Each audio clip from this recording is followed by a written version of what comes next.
우리 지난 시간의 주제가 하나님의 뭐가 되라? 표지판이 되라. 표지판이 되라. 제목은 기억나시죠? 예, 하나님의 표지판이 되라. 어느 역할을 맡았든지 어디에 세워져 있든지 눈이 오나 비가 오나 그 자리에 하나님의 메신저로 서 있는 역할. 쉽진 않겠지만 그것이 이 세상에 살아가는 하나님의 표지판입니다. 근데 오늘은 주제가 고난 중에 찬송하라. 제목 자체가 사실은 역설입니다. 어떻게 고난 중에 찬송을 합니까? 그렇죠? 여기에 담아진 이 고난 중에 찬송하라는 성경의 진을 좇아서 오늘 과연 이게 가능한 일일까에 대해서 집중해 보도록 하죠. 우선 사도 바울은 원래 아시는 것처럼 저 북쪽 아시아로 가려고 부단히 애를 썼습니다. 근데 애쓴 대로 또 하는 일이 잘 됐어요. 그래서 계속 행로를 그쪽으로 밀어붙이고 있는데 성령님은 웬 까닭인지 자꾸 그 길을 막아요. 우리도 살다 보면 그럴 때가 있거든요. 하나님 좀 일이 너무 잘 되고 있는데 근데 여기에서 우리가 착시 현상을 일으키는 경우가 있는데 잘 된다고 다 하나님의 뜻은 아닙니다. 그래서 우리가 이게 정말 하나님의 뜻일까 아닐까를 분별하는데 아주 중요한 기준은 그래서 하나님의 말씀에 깊이 밀착되어 있어야 돼요. 그래야 잘 될 때도 이게 더 이상 가서는 안 되겠다. 하나님께서 성령을 통해 말씀을 깨닫게 하시고 지혜를 주시는 거죠. 그래서 잘 될 때 조심해야 돼요. 그리고 뭐든지 할 수 있을 때 더더욱 조심해야 돼요. 믿습니까? 이렇게 해서 그는 결국 하나님의 강권적인 환상을 보고 마게도냐에 도착을 합니다. 그가 도착한 지역이 리틀 로마라고 불리우는 빌립보 도시입니다. 이 도시는 가장 로마의 철학이 잘 반영되고 녹아져 있고 로마의 질서가 확립되어 있는 도시예요. 그래서 후대 역사가들이 이 도시를 리틀 로마에 해당하는 도시다. 그래서 로마 제국에 대한 충성도가 가장 뛰어났습니다. 그런 도시적 성격을 갖고 있는데 오늘 우선 16절을 좀 한번 보십시다. 우리가 기도하는 곳에 가다가 이제 기도하는 곳을 찾아서 가고 있었어요. 점치는 귀신 들린 여종 하나를 만나게 됩니다. 점으로 그 주인들에게 큰 이익을 주는 자라. 그러니까 주인이 여러 명. 그러니까 그 이익과 소득에 대한 분배가 여러 명에게 갈 정도로 이 돈벌이가 괜찮았던 것 같아요. 여러분 17절을 한번 읽어주시겠습니까? 시작. 그가 바울과 우리를 따라와 소리질러 이르되 이 사람들은 지극히 높은 하나님의 종으로서 구원의 길을 너에게 전하는 자라 하며. 근데 이 여자가 사실은 이 여자 안에 들어앉아 있는 귀신이죠. 어쨌든 이 여자가 이 바울의 일행들을 쫓아다니면서 그것도 하루 이틀 쫓아다닌 게 아니고 여러 날 쫓아다니면서 뭐라고 소리를 질러요. 내용을 들어보니까 이렇게 소리를 지릅니다. 20절이 아니고 17절 하반절에 보시면 이 사람들은 지극히 높은 하나님의 종으로서 구원의 길을 너에게 전하는 자라 이렇게 소리를 질러요. 그러면 이게 선교에 도움이 되는 말 아닌가? 여러분들한테 물어봅시다. 도움이 됐을 것 같아요? 이 굉장히 신경이 쓰였을 것 같아요? 이건 굉장히 신경이 쓰여진 겁니다. 그래서 19절에 보면 18절에 이같이 여러 날을 하는지라. 그리고 여러 날을 이렇게 쫓아다니는 거예요. 바울이 심히 기뻐서 괴로웠죠. 심히 괴로워하여 돌이켜 그 귀신에게 이르되 예수 그리스도의 이름으로 내가 네게 명하노니 그에게서 나오라 하니 귀신이 즉시 나오니라. 자, 여러분, 사도 바울이 하나님의 능력을 힘입어서 예수 그리스도의 이름으로 명하노니 그 여인에게서 떠나갈지어다 하니까 귀신이 혼비백산을 하고 도망갔어요. 그리고 여인은 원래 모습대로 정상적인 인격으로 회복이 됐습니다. 그러면 상식선에서 그 주변에 알고 있던 사람들이 반응이 어떻게 돼야 맞습니까? 그 생명이 회복된 것에 대한 기쁨, 병으로부터 나음을 얻은 것에 대한 감사, 이런 반응이어야 이게 맞는데 아주 슬픈 문장이 시작이 됩니다. 19절 제가 좀 읽겠습니다. 여종의 주인들은 자기 수익의 소망이 끊어진 것을 보고 바울과 실라를 붙잡아 장터 관리들에게 끌어갔다가, 여기 장터라는 말은 아고라 광장, 이 아고라 광장은 많이 들어보셨죠? 이 아고라라는 말은 광장이라는 뜻이기도 한데 이 당시에는 재판장이 설치되기도 했습니다. 글로 사도 바울 일행을 끌고 간 거예요. 그 끌고 간 이유가 뭐죠? 수익의 소망이 끊어진 것을 보고. 이게 무슨 논리입니까? 이 경제 논리예요. 여러분, 시대가 수천 년이 바뀌어도 사람들의 본질은 달라지지 않아요. 오늘 우리 주변에도 보면 특별히 회사 같은데 회사의 운영의 경영의 원칙은 뭐예요? 수익을 남기는 거예요. 회사가 무슨 봉사단체가 아니란 말이에요. 그러다 보니까 회사는 뭐 회사뿐만이겠어요. 친구들하고 대화를 하거나 또 어떤 사회 단체에 내가 소속이 돼서 어떤 논의를 하다 보면 결국 세상은 이 논리에서 벗어날 수가 없어요. 이것이 우리 공동체, 나에게 손해가 되느냐, 이익이 되느냐, 언제나 경제 논리의 기준이 우리 모든 삶을 관통하는 굵은 기초예요. 아니면 아니라고 하면 대답을 해보세요. 아마 이 논리를 비껴서 대화가 되는 데는 없을 겁니다. 친구끼리 만나도 결국은 이 논리예요. 그래서 우리가 이제 가끔 가다가 이제 코로나 걸려가지고 격리돼 있으면 할 일은 없으니까 휴대폰 정리나 한번 해보자 하고 이제 이름 명단을 쫙 뒤져요. 아, 얘 나한테 필요 없어. 삭제. 근데 삭제를 해놓고 나서 조금 껄쩍지근하죠. 내가 삭제한 친구들이 내가 뭘 기준으로 삭제했나? 친소의 유무보다는 어떤 때는 내게 이익이 되느냐 손해가 되느냐 이 기준이 없지 않아 많아요. 굉장히 많습니다. 우리 누구도 이 만몬의 원리를 비껴서 판단하기가 쉽지를 않습니다. 그 여기에 있는 사람들도 야, 그 귀신 들렸던 그 여자가 나았대, 귀신이 나갔대, 할렐루야. 뭐 할렐루야까지는 기대 안 하더라도 아유 너무 잘 됐다. 이제 제정신 가지고 살 수 있겠구나. 그런 사람이 아무도 없어요.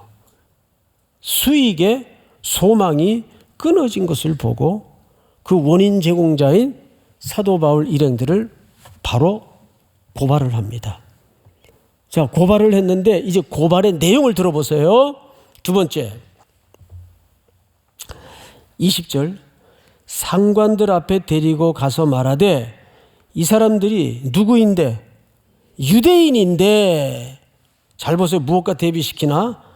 우리 성을 심히 요란하게 하여 로마 사람인 우리가 받지도 못하고 행하지도 못할 풍속을 전한다 하거늘. 자, 앞을 잠깐 보실까요? 유대인과 어느 민족을 구분을 시켜놨죠? 예, 로마인. 로마는 제국의 군주예요. 그러니까 이 재판의 과정을 뭘로 끌고 가냐 하면 진영 논리로 끌고 가요.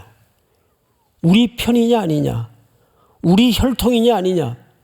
이게 이때만 있었던 것이 아니라 오늘날에도 소위 선교를 한다는 사람들도 이 마인드를 벗어나지 못해요.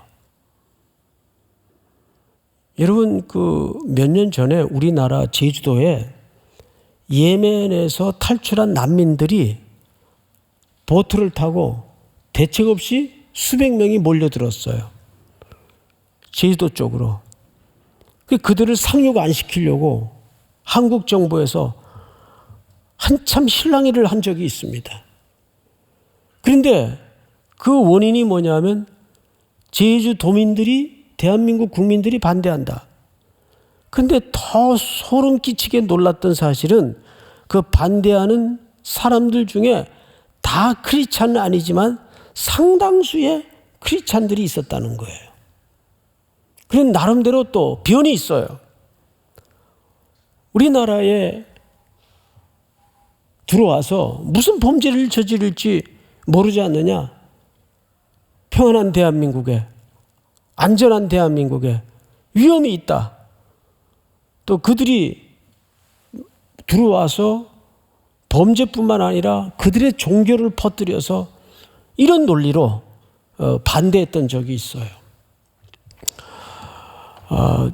제가 사실 이 코로나 걸리기 그 주간에 이제 금년 여름부터 태국 쪽에 넘어온 미얀마, 지금 저희가 3년째 미얀마를 온라인으로 밖에는 접촉을 못해요.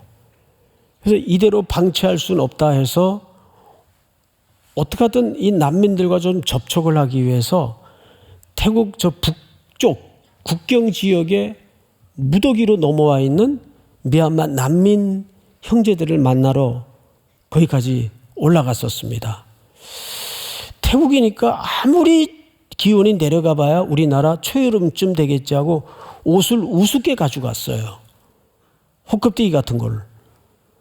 그런데 산간 지역이다 보니까 춥더라고요. 지역 자체가.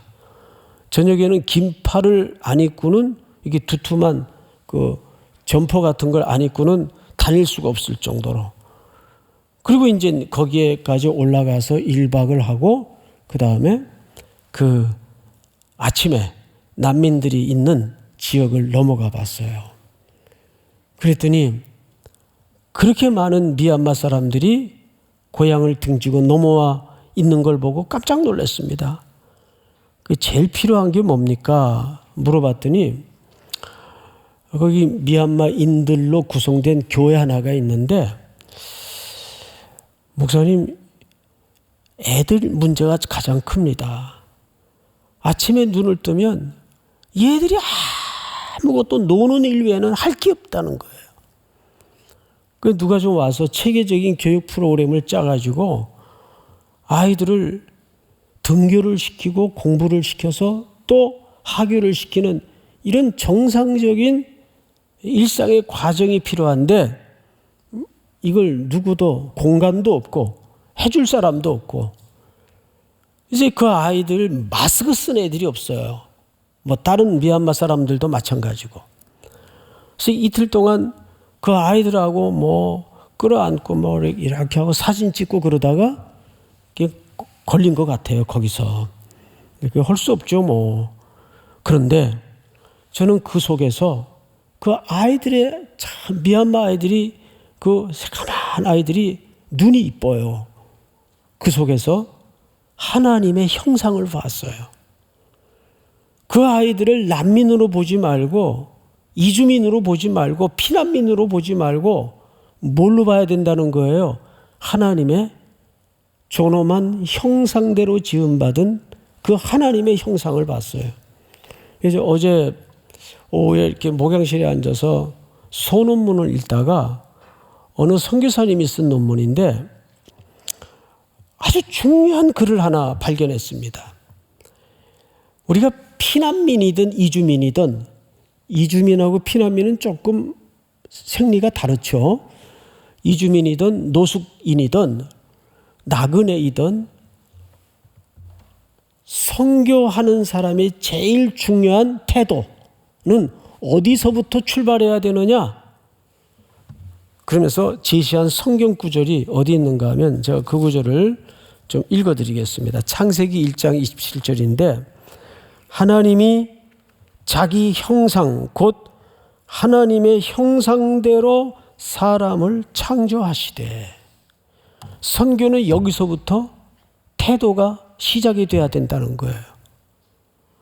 그러니까 누구를 만나든지, 자, 이슬람권에 있는 사람들은 누구의 형상대로 지음받은 겁니까? 모하메드의 형상대로 지음받은 겁니까? 하나님의 형상대로 지음받은 겁니까? 하나님의 형상대로예요. 동남아에 있는 사람들은 누구의 형상대로 지음받았어요? 하나님의 형상대로 지음받았어요. 저 시리아 난민들은 누구의 형상대로 지음받은 겁니까? 하나님의 존엄한 형상대로 지음받은 사람들이에요. 여러분 믿으십니까? 선교하는 분들의, 나그네를 환대해야 되는 분들의 가장 중요한 선교의 출발지는 이 하트부터 준비가 돼야 된다는 거죠. 여러분 굉장히 본질적인 출발 지점이에요. 그런데 인간은 늘 이 짓을 해요. 저들은 유대인인데 로마인인 우리가 듣지도 못하는, 알아듣지도 못하는 이상한 말들을 터뜨리고 다닙니다. 이게 무슨 논리죠? 민족주의의 논리요, 혈통주의 논리요, 진영의 논리예요.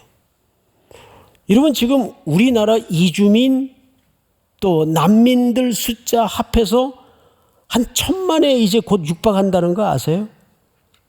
이제 지금 지방에 내려가면 두 가지 현상이 나타나요. 초등학교 32개 가운데 금년에 입학생을 한 명도 못 받았어요. 32개 초등학교가. 더더군다나 한 학급에 4명 중에 1명이 한국 아이예요. 전부 다민족 다문화. 우리는 단군의 후예로서 웃기는 소리 좀 하지 마세요. 예? 그런 혈통주의에 빠져서는 안 돼요. 이제는 우리가 이런 난민들과 특별히 코리안 드림을 쫓아 이 땅에 우리 지금 곁에가 아니라 우리 한복판에 거주하고 있는 이주민들과 또 홈리스들과 우리는 이제 어떻게 함께 살아가야 될 것인가를 고민해야지 무슨 난민이고 무슨 이주민입니까? 적어도 그리스도인들은 그들을 마주하고 대하는 태도를 어디서부터 출발 지점을 가져야 된다고요? 사람을 창조하시되 하나님의 형상대로 창조하시고. 믿으십니까? 이것이 우리가 인간을 대하는 이해의 기초입니다. 특별히 우리 삼일교회 청년들이 살아갈 미래 시대는 이미 그 난민들과 그 이주민들이 미래의 선교의 동역자들로 우리 곁에 스스로 찾아온 분들이에요. 그들과 잘 복음으로 환대해서 그들이 자기의 고향 땅으로 돌아갈 때 하나님의 나라의 선교의 동지로, 동역자로 돌려보내야 됩니다. 정말 쓰라린 상처와 고통과 아픔을, 이 기억을 가지고 돌아가게 해서는 안 돼요. 믿으십니까? 다시 찾아오고 싶은 땅,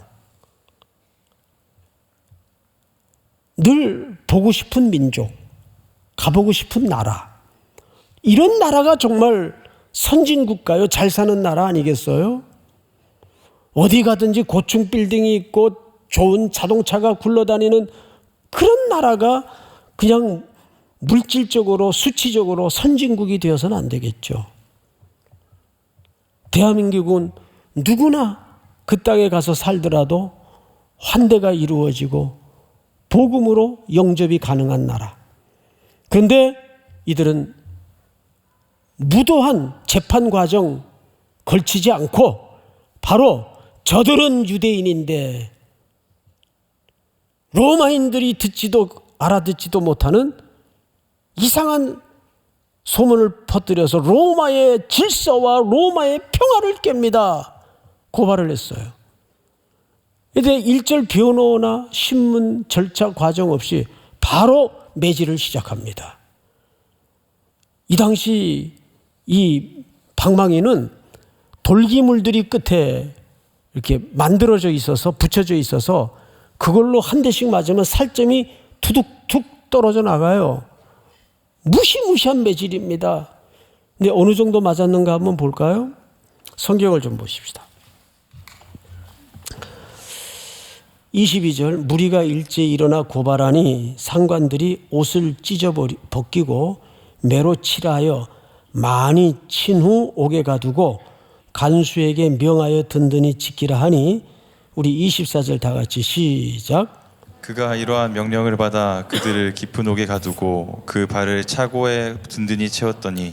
네, 여기 차고에 든든히 채웠다는 말은 이렇게 길쭉한 판때기에다가 양쪽에 구멍을 뚫어놔요. 그리고 다리를 찢어서 거기에 다리를 끼웁니다. 그리고 자물쇠를 잠가요. 자, 이 사람들의 지금 종일 상태가 어떤 상태입니까? 하루 종일 매질을 당했어요. 그것도 보통 매질이 아니에요. 옷을 다 찢겨서 살점이 떨어져 나가고 피멍이 들고 그리고 감옥에 지금 던져져 있습니다. 여기 깊은 옥이라고 되어 있는데 성경에는 로마 시대의 감옥은 3층 구조로 되어 있어서 제일 지하 1층을 상옥, 지하 2층을 중옥, 맨 밑에 중범죄자들이나 사형수 대기자들이 갇히는 그런 감옥을 하옥이라고 하는데 여기 깊은 옥에 가두고라는 말은 맨 밑바닥에 옥을 얘기합니다. 감옥을 얘기해요. 자, 여러분 여기서 우리는 한 가지 이 현실의 나를 대입시켜서 한번 생각을 해보세요. 바울과 실라는 이런 상황에 이런 매질을 당하고 무슨 생각을 했을까? 몇 가지가 가능하죠. 무슨 생각을 했을까? 첫째, 제가 추론을 해본 거예요. 그거 봐요, 하나님. 내가 언제 일로 온다 그랬어요? 오기 싫어하는 사람을 겨우 등을 밀어서 환상까지 보여가면서 난리를 떨고 결국 일로 밀어붙이더니 평탄한 길은 못 걸게 할 망정 매질이 뭡니까? 마지막까지 가서는 안 되는 감옥에 집어넣다니요. 이런 법이 어디 있습니까? 얼마나 억울했겠어요. 또 이 신문 과정 자체가 하나도 적법한 게 없어요. 변호의 기회도 안 주고 신문의 과정도 없어요. 오로지 하나 여론몰이에 집어 던져져서 그냥 사람을 매질을 내서 감옥에 던져놓은 거예요. 어떤 마음이 들었겠어요. 그런데 기겁을 할 문장이 그 다음 절에 나오는데 25절을 여러분들 한번 같이 읽도록 하십시다. 시작. 한밤중에 바울과 실라가 기도하고 하나님을 찬송하며 죄수들이 듣더라. 네, 한밤중에 물론 물리적인 시간의 표현이겠지만 이 물리적인 시간 표현 속에 지금 두 사도가 처한 그림이 그대로 녹아져 있습니다. 오늘 여기 함께 예배드리고 있는 청년들이나 우리 사부 예배에 참여한 우리 청년들 가운데에도 꼭 내 형편을 말하는 것 같다. 내가 지금 한밤중인데 그런데 이런 말이 있어요. 하나님은 하나님의 백성들에게 선물을 주실 때 언제나 검정 보재기에 싸서 주신다. 이런 검정 보재기에 싸서 주시면 그 안에 뭐가 들었는지 알 길이 없어요. 근데 언제나 하나님이 여러분들에게 선물을 주실 때는 그런 느낌이 받아지도록 주십니다. 이게 뭐지? 왜 하필 이런 일이 나한테 닥쳐지는 거지? 꼭 검은 보재기에 쌓여진 것처럼 알 길이 없는 내용으로 우리를 몰아붙일 때가 있어요. 한밤중 같은 상황을 마주치게 만들 때가 있어요. 자, 그런데 한밤중에 바울과 실라는 뭘 했는가? 기도하고, 상황이 절박하니까 기도했나 보다. 과연 그럴까요? 여러분, 차후에 보면 뒷절에 옥문이 열리고 사슬이 결박이 풀어졌는데도 그들이 응답이 됐다 하고 뛰쳐나갔나요? 그대로 있었나요? 간수장이 놀래서 자결을 하려고 그러니까 우리가 모두 다 여기 있다. 칼을 거두어라. 도망가지 않았습니다. 그러면 이 기도는 뭘까요? 그 무엇을 위한 기도였을까요? 뜻밖에도 16장 전체의 기도가 3번 표현됩니다. 자, 13절을 한번 보세요. 안식일에 우리가 기도할 곳이 있을까요? 문밖 강가에 나가 거기 앉아서 모인 여자들에게 말하는데 두아디라시에 있는 자주색 옷감 장사로서 하나님을 섬기는 누디아라 하는 한 여자가 말을 듣고 있을 때 주께서 그 마음을 열어 바울의 말을 따르게 하신지라. 앞을 보실까요? 기도를 좀 해야 되겠는데 기도 처소가 어디 있나 하고 나갔다가 그만 평생 복음의 동역자가 되고 물질적으로 잘 섬겨줄 누구를 만납니까? 옷감 장사 루디아를 만납니다. 근데 놀랍게도 루디아가 사도 바울이 그토록 가고자 애썼던 그러나 꿈을 이루지 못하고 가지 못했던 바로 그 아시아에서 온 여자예요. 이걸 보통 운명적 만남이라고 하죠. 이 루디아를 만납니다. 그 뭐하러 가다가? 기도하러 가다가. 또 몇 절을 보시냐 하면 16절을 보세요. 우리가 기도하는 곳에 가다가 점치는 귀신 들린 여종 하나를 만나니. 앞을 보실까요? 놀랍게도 기도하러 가다가 만난 여자가 평생 악한 영에 붙들려서 남이 돈벌이 시켜주던 여자인데 그 여자에게서 귀신이 떠나가요. 뭐하러 가다가? 기도하러 가다가. 그런데 오늘 3번째 장면은 사도 바울과 실라가 옥에 갇혀 있는데 발은 찢어져 가지고 온몸은 피투성이에 상처투성이에 멍투성이로 다 꽁꽁 묶여 있는데 그들의 하나님을 향한 열정만은 묶을 수가 없었어요. 그 속에서도 그는 기도합니다. 이 기도는 적어도 석방을 위한 어떤 자기의 현실적인 고난을 면피해달라고 하는 그런 기도가 아니었어요. 그들이 늘 습관을 쫓아 하던 기도였어요. 사도행전 3장에도 보면 베드로와 요한이 제9시 기도 시간에 성전으로 들어가다가 그 미문에 앉아있던 평생 걷지도 뛰지도 못했던 안진뱅이 하나를 일으킵니다. 그렇죠? 일으켜서 그가 걷기도 하고 뛰기도 하며 하나님을 찬송하자 많은 사람들이 보고 그랬어요. 보고. 여러분, 기독교는 신비주의를 쫓아서는 안 돼요. 그렇지만 기독교는 신비합니까? 신비하지 않습니까? 기독교는 신비합니다. 그래서 교회 공동체가 일정을 정하고 시간을 정해서 자, 우리 며칠부터 며칠까지 또 매주 금요일 9시에는 온 공동체가 기도하는 시간입니다. 그러면 금요일 날 한 주간 내내 5일간 일터에 시달리다가 정말 집에 잠깐 들르면 그대로 그냥 침대로 곤두박질하고 싶어요.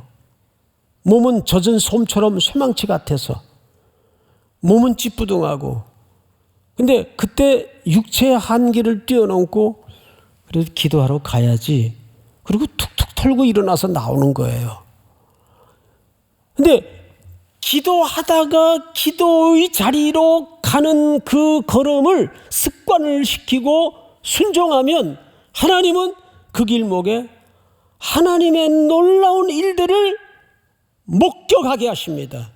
하나님의 선물을 그 기도하러 가는 길목 속에 준비시키는 거예요. 그 사도행전은 특별히 16장은 기도하다가 하나님이 이들 앞에 어떤 일들을 준비해 놓으셨는가를 미리미리 보여주십니다. 이들이 석방을 위해서 기도했던 게 아니에요. 기도하는데 옥문이 열렸어요. 사슬이 풀렸어요. 그 다음에 오케이, 기도까지는 이해가 돼. 근데 기도와 뭘 했다고 돼 있어요? 하나님을 찬송하며. 이 휘내오라는 말은 아주 독특한 표현입니다. 여기만 사용이 됐는데 시편의 글들에 곡조를 얹어서 하나님을 높이다 그 뜻이에요. 시편의 글들을 곡조를 얹어서 하나님을 높이다. 이 말이 돼요? 아니, 원래 노래라는 것은 모든 게 널널하고 평안하고 마음이 흥겨울 때 노래는 절로 나오는 거예요. 보통 그렇잖아요? 그런데 지금 종이 얻어맞고 옷은 찢기고 발은 찢어져 가지고 지금 착고에 채워져 있고 온몸은 쑤셔오는데 기도하면서 찬송을 했어요. 그러자 성경이 이렇게 25절이 끝이 나죠. 죄수들이 듣더라. 에파크로 에오마이. 이 말은 골똘히 깊이 경청하다 그 말이에요. 그게 무슨 의미일까요? 여러분들이 고난 속에 있지만 하나님을 향하여 찬양 드리고 기도할 때 안 믿는 사람들이 깊이 그걸 들어요. 그걸 봐요. 저 친구 사는 힘은 과연 뭘까? 아니, 저래도 어떻게 노래가 나오지?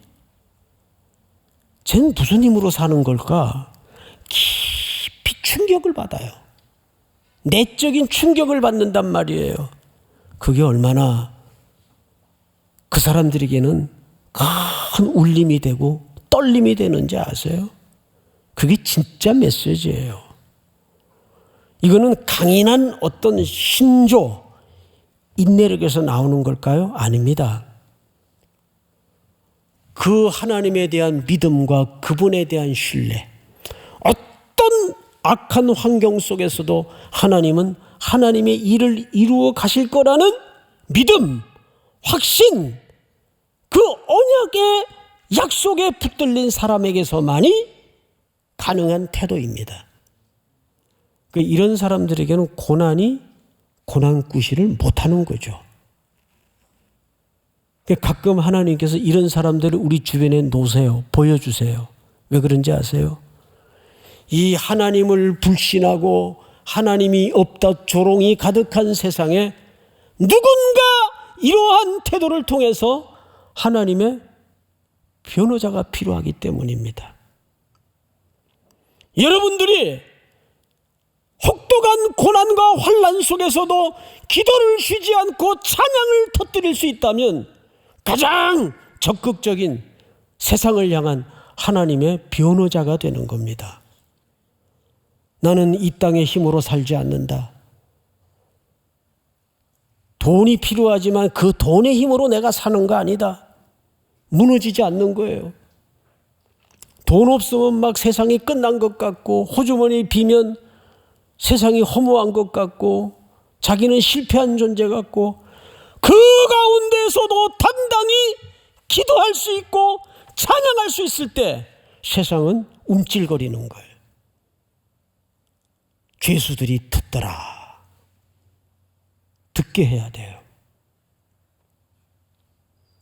자, 그러면 마지막으로 이 스토리의 끝은 그럼 석방되는 것도 목적이 아니라 뭐냐 도대체? 네, 결론이 어떻게 엉뚱하게 흘러가는가를 한번 보십시다. 자, 27절을 보시면 간수가 자다가 깨어 옥문들이 열린 것을 보고 죄수들이 도망한 줄 알고 생각하고 칼을 빼어 자결을 하려고 합니다. 28절 시작. 바울이 크게 소리질러 이르되 내 몸을 상하지 말라 우리가 다 여기 있노라 하니 우리가 다 여기 있노라. 지금 전세가 완전히 바뀐 겁니다. 내가 도망이나 치려고, 이 고난이나 면하려고 기도하고 찬송한 것이 아니다. 도망가지 않았다. 우리 한국에 오래 머물던 선교사님 한 분이 그런 얘기를 해요. 한국 교회를 오랜 시간 깊이 들여다보면 절간이 보인대요. 절간. 저 그 얘기 듣고 소름 끼쳤어요. 무슨 뜻인지 이해가 돼요?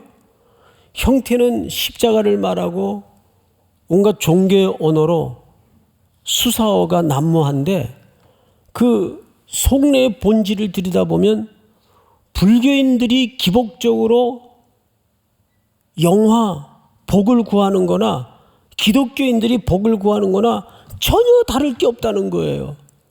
그래서 한국교회를 깊이 오랜 세월 들여다보면 절간이 보인대요. 절간이. 오늘 이 결론이 어떻게 끝나는가를 한번 유심히 보십시오.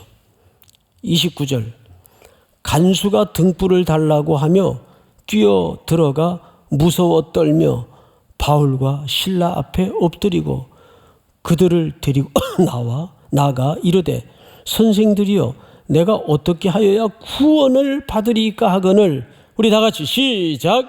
이르되 주 예수를 믿으라 그리하면 너와 내 집이 구원을 받으리라 하고 주의 말씀을 그 사람과 그 집에 있는 모든 사람에게 전하더라. 그 밤 그 시각에 간수가 그들을 데려다가 그 맞은 자리를 씻어주고 자기와 그 온 가족이 다 세례를 받은 후 다 같이 시작. 그들을 데리고 자기 집에 올라가서 음식을 차려주고 그와 온 집안이 하나님을 믿음으로 크게 기뻐하니라. 여러분,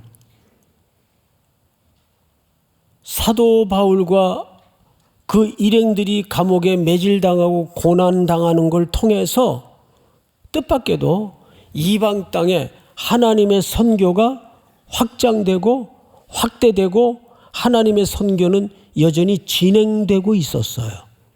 할렐루야. 여기에 포커스가 있는 겁니다.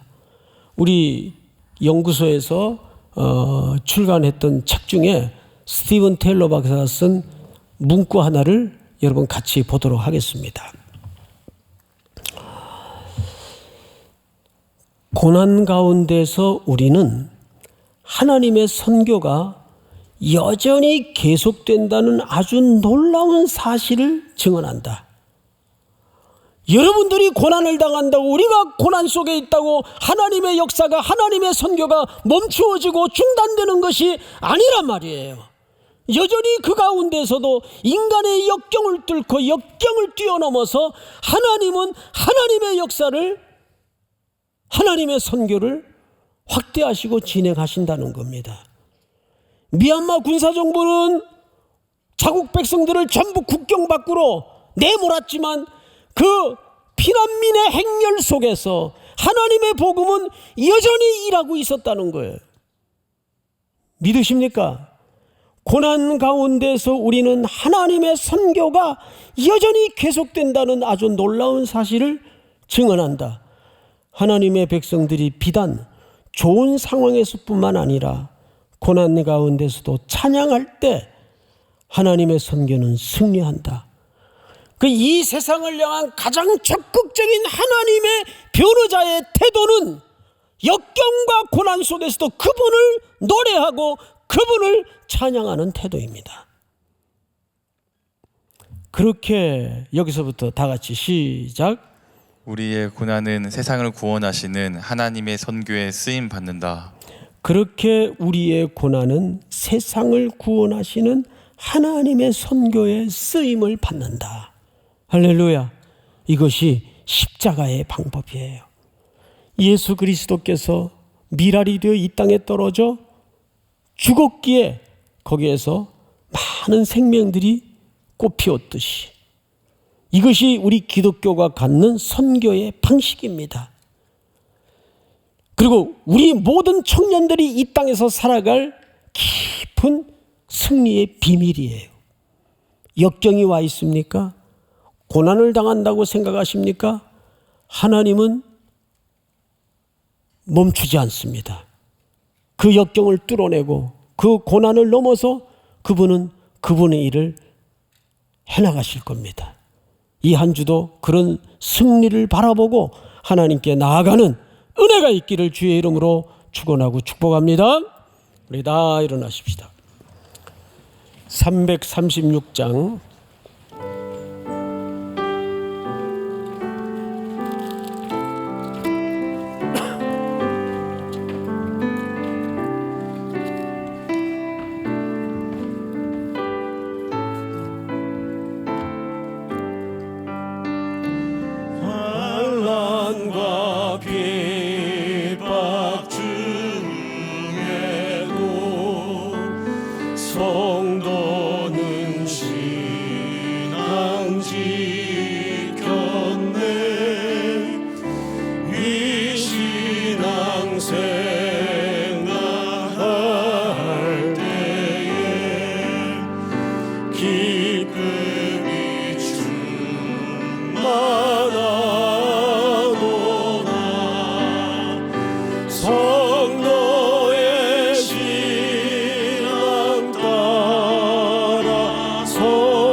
이 노래가 우리의 기도가 되게 하시고 이 노래가 평생의 노래가 될 수 있도록 이끌어 주시옵소서. 지금은 우리 주 예수 그리스도의 은혜와 하나님 우리 아버지의 사랑과 성령님의 교통 위로 인도하시는 역사가 한밤중을 만난 환난과 고난 속에 있는 청년들, 성도들 머리 위에, 해외 군에 멀리 출타해 있는 가족들, 특별히 고향의 우리 어머니, 아버지, 복중의 생명까지 영원토록 함께 있을지어다. 아멘.